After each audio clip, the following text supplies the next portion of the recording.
What if everything we thought we knew about history was wrong? What if the past we have pieced together from shards of pottery and fragmented texts is incomplete? Imagine a whisper, a persistent rumor that speaks of a civilization more advanced and more magnificent than any we have recorded. Picture a great city, not of sand and stone alone, but of gleaming metals and impossible technologies. Imagine it all lost, swallowed by the sea in a single catastrophic moment. This is not just a story. For centuries, people have searched for a city lost beneath the waves. We call this phantom city Atlantis. Our journey begins not with a map of the ocean floor, but with ancient scrolls from Athens. The very first voice to speak the name Atlantis into history belongs to the great Greek philosopher Plato. Around 360 BC, he wrote two dialogues, philosophical conversations called the Timaeus Critias. In these texts, he lays out the story of a mighty island nation that existed long ago. Through the character of Critias, Plato describes a land of incredible wealth, power, a naval superpower that held dominion over parts of Europe, parts of Africa. He gives us a specific location, an island situated in the Atlantic Ocean, just beyond the Pillars of Hercules, the ancient name for the Strait of Gibraltar. Plato's description is remarkably detailed, painting a vivid picture of a sophisticated society. He tells of an island larger than Libya, larger than Asia, blessed with fertile plains, rich mineral deposits, including a mysterious, gleaming metal called orichalcum. The capital city was a marvel of engineering, constructed as a series of concentric rings of land, concentric rings of water, connected by bridges and a grand canal that led to the open sea. At its center stood a magnificent temple dedicated to Poseidon, the god of the sea. The end of Atlantis, as described by Plato, was not a slow decline into obscurity. It was a sudden and terrifying apocalypse. After the Atlanteans abandoned their divine nature and were filled with unrighteous avarice and power, their fate was sealed. The gods, led by Zeus, gathered to pass judgment on the fallen civilization. Plato's narrative cuts off before the sentence is delivered, but the outcome is made brutally clear. The story speaks of a cataclysm of unimaginable scale, a final violent act of nature that erased the great island from the world. It was a reckoning that came without warning, a testament to the awesome and unforgiving power of the planet itself. Violent earthquakes begin to tear the very foundations of the island apart. Fissures race across the concentric rings of land, channeling the destructive force of the ocean into its very heart. Plato's words are stark and chillingly simple. There occurred violent earthquakes and floods, and in a single day and night of misfortune, all your warlike men in a body sank into the earth, and the island of Atlantis in like manner disappeared in the depths of the sea. The modern Argonauts, tools of the hunt. The search for Atlantis has evolved from poring over ancient texts to deploying some of the most advanced technology on Earth. If a massive landmass did sink beneath the waves, it would have left a trace. Today's explorers are modern Argonauts, sailing not with oars and sails, but aboard research vessels with sophisticated instruments. The primary tool in this underwater quest is sonar.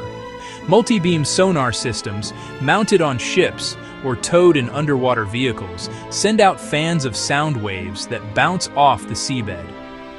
The returning echoes are used to create incredibly detailed, three-dimensional maps of the ocean floor, revealing canyons, mountains, plains hidden in perpetual darkness.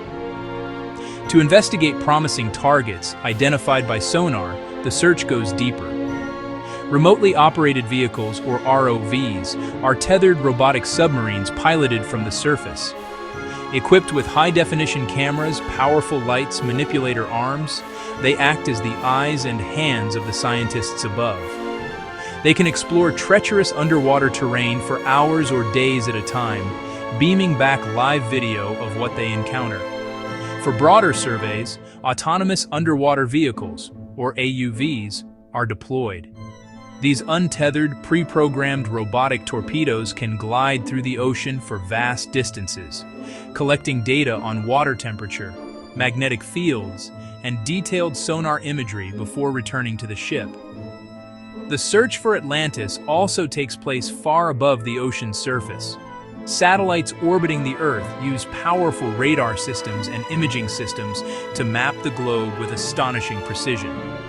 Satellite altimetry can measure the height of the sea surface down to the centimeter, which can reveal the presence of large underwater mountains and plateaus, because their gravitational pull causes the water to bulge slightly above them. One compelling, scientifically supported theory points to the Aegean Sea, not the Atlantic. Santorini, ancient Thera, home of the Minoan civilization. Around 1600 BC, a colossal volcanic eruption blew the island apart, creating a massive water-filled caldera. The eruption triggered devastating tsunamis that ravaged nearby Crete. Many scholars think this catastrophe's memory lasted 1,000 years, eventually reaching Plato. Others read Plato literally and look west, beyond the Pillars of Hercules, the Azores, volcanic islands in the mid-Atlantic. They sit atop the Mid-Atlantic Ridge, an enormous underwater mountain range. Some say the islands are peaks of a larger sunken landmass. Expeditions have explored Azores seamounts and plateaus, searching for submerged shorelines or structures. But most formations look naturally volcanic. Definitive proof remains elusive. The Atlantic's vastness and depth make it especially hard to investigate. The Richat structure in Mauritania, a recent striking candidate.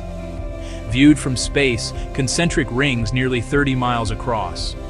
Some see a resemblance to Plato's capital and propose an ancient inland sea with uplift and climate change. Geologists overwhelmingly call the Richat a natural eroded dome. Archaeologists find no evidence of an advanced city within its rings.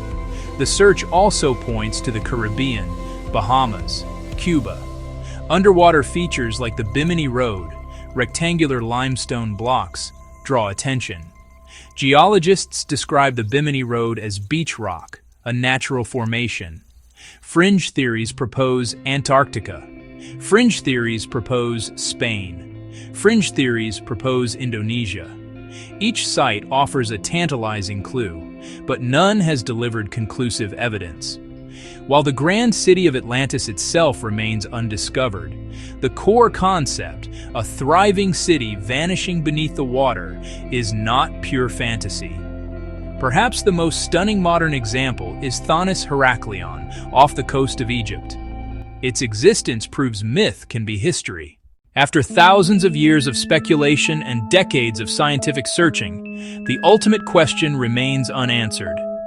Was Atlantis real, or just a story meant to warn us? Or a masterful work of fiction? A philosophical lesson from one of history's greatest thinkers? The evidence is inconclusive, pointing in multiple directions at once. Science shows the cataclysm Plato described is possible, the volcanic end of Thera, the watery grave of Heraklion. Our technology can now peer into the deepest trenches no human has seen, yet no single artifact, no ruin, no sonar map has provided the smoking gun. Perhaps the truth does not lie at one extreme or the other. It may reside in the gray area between history and myth. The search is as much about the journey as the destination. It inspires wonder, forces us to consider nature's immense power and the fragility of civilization. The ocean covers over 2/3 of our planet and remains our last, greatest unexplored frontier. The mystery of Atlantis still calls from beneath the sea.